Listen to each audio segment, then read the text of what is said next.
দেখেন, এই ধরনের ভিডিও করলে আমার জামাত ইসলামের অনেক ভাইরা হয়তো রাগ টাগ করেন যে ভাই আপনি কেন এগুলো সামনে নিয়ে আসেন। আমি বরাবরই বলি 1971-এর পরে জামাতকে নিয়ে সব দল রাজনীতি করছে, সবাই এই রাজনৈতিক দলটার পজিটিভ ফায়দা ব্যবহার করছে। আওয়ামী লীগ বলেন, বিএনপি বলেন, জাতীয় পার্টি বলেন, সবাই কিন্তু করছে, কিন্তু দিন শেষে জামাত তেমন কিছু পায় নাই।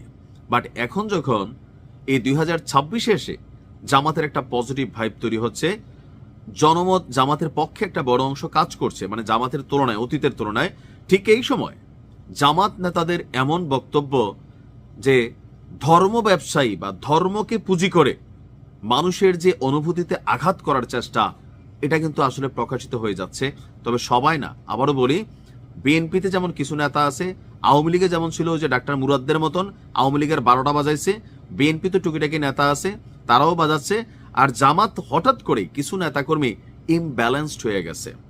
বীরির সুখ টান দেওয়া ডক্টর ফয়জুল হকের বক্তব্য শেষ হতে না হতেই আরেক বিরল ঘটনা ঘটাইছে যে জামাত নেতার এক কুরবানি নাকি হযরত ইব্রাহিম আলাইসাল্লাম আল্লাহর সন্তুষ্টির উদ্দেশ্যে ইসমাইল আলাইসাল্লামকে কুরবানি করার যে নিয়ত করছিলেন, তারপর আল্লাহর কাশফের মাধ্যমে বা মিরাকলের মাধ্যমে সেটা দুম্বাতে পরিণত হয়েছিল। খেয়াল আছে তো, তাই না?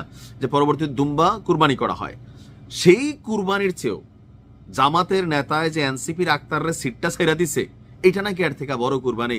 প্রথমত নাউজুবিল্লাহ পড়া উচিত।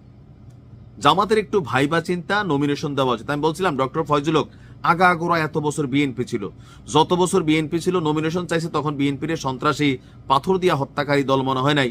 এখন যখন বলছে এই সিজনে তার মতন লোকের আর বেল নেই, বিএনপিতে আবর্জনা হয়ে যাবে, তখন টস করে গিয়া জামাতে ঢুকে গেছে। ঢুকে এখন দেখেন অদ্ভুত অদ্ভুত কথাবার্তা বলতেছে।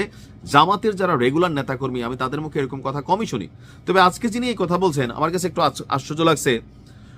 আপনার রংপুর মহানগর জামাত ইসলামের আমির এবং কাউনিয়া পীরগাছা আসনের প্রাথমিক মনোনীত প্রার্থী এটিএম আজম খান বলছেন, হযরত ইব্রাহিম আলাইসাল্লামের কুরবানির সঙ্গে রাজনৈতিক কুরবানিকে তিনি তুলনা করে ফেলেছেন। আর এ নিয়ে ব্যাপক সমালোচনা হচ্ছে।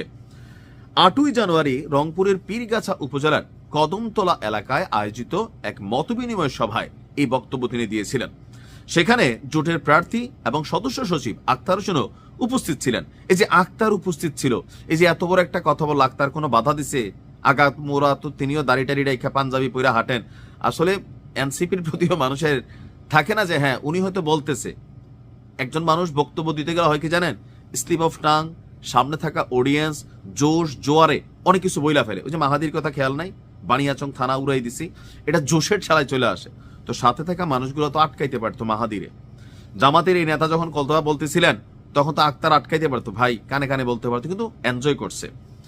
যেই ভিডিওটা আমরা দেখেছি আপনার 28 তারিখ সকাল 6:30টার কেন্দ্র থেকে মোবাইল করলো আমাকে। আমি ভিডিওটা দিলাম না কারণ এখানে নানান ঝামেলা আছে, আপনারা দেখছেন ইতিমধ্যে, তাই না?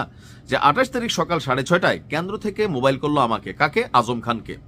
বললো, খান সাহেব আপনাকে তো কুরবানি দেওয়া হলো। তখন আমি বললাম, এই কুরবানি কি ইব্রাহিম আলাইসাল্লামের বেটা ইসমাইল আলাইসাল্লামের? কেন ভাই, তুমি কি ইসমাইল আলাইসাল্লাম? তোমার আব্বার নাম কি ইব্রাহিম আলাইসাল্লাম? এটা তো জাতির পিতা, মুসলিম জাতির পিতা। এন্ড উনার তো আর মানে কি বলতাম, ভাষাগত দিক খালি একটু শালীন করলাম। তখন ওই প্রান্ত থেকে নাকি বলছে এর চেয়েও বড়। তো তিনি বলছেন, আমি বললাম এর ব্যাখ্যাটা বললে ভালো হইতো। তখন বলা হইল, ইব্রাহিম আলাইসাল্লাম আল্লাহর সন্তুষ্টির জন্য ইসমাইল আলাইসাল্লামকে কুরবানি করতে দিয়েছিলেন। শেষ পর্যন্ত মানুষ কুরবানি হয়নি, দুম্বা কুরবানি হয়েছে। আর আপনার কুরবানি বলতে পীরগাছা কাউনিয়ার লাখ লাখ নারী পুরুষের কুরবানি, এজন্যই তো আপনার কুরবানিটা বড়। তখন আমি বললাম আলহামদুলিল্লাহ। কেন্দ্র থেকে ফোন করার পর কেন্দ্রীয় নেতৃবৃন্দ আমার সাথে কয়েক দফা কথা বলেছেন। আল্লাহ শুক্রিয়া, বর্তমান সময়ে যে কথাগুলো হয়েছে তা প্রয়োজন ছিল। দুঃখকে শক্তিতে রূপ দিতে হবে, এটা একটা চ্যালেঞ্জ। তো চ্যালেঞ্জ দেন না, ধর্ম কুরবানি এগুলোটা কেন ব্যবহার করলেন?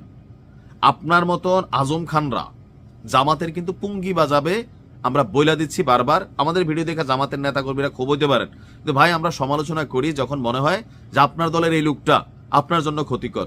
আর আপনি যদি মনে হয় যে না ভালো হয়েছে, তাহলে আপনিও ভেতরে ভেতরে ধর্মকে ব্যবহার করে ক্ষমতায় যাইয়া ধান্দাবাজি করার উদ্দেশ্যে, এছাড়া কিছুই না। জামাতের মানুষ এমনি পছন্দ করে তাদের কর্ম দ্বারা, তাদের অ্যাক্টিভিটিস দ্বারা, লোকাল নেতা কর্মীদের আচার ব্যবহারে।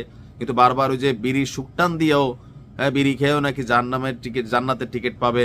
আর ওই যে কি আরেকজন ওয়াজি আছে কি মাঝে মাঝে কি কথা বলে, এই যে 4-5 জন নেতা ইদানিং আমার কাছে মনে হয়েছে যে দেখা দিছে, এটা নিয়ে শোকজ হয়েছে, বাট আমার মনে হয় যে একটু বুঝে শুনে কথা বলবেন।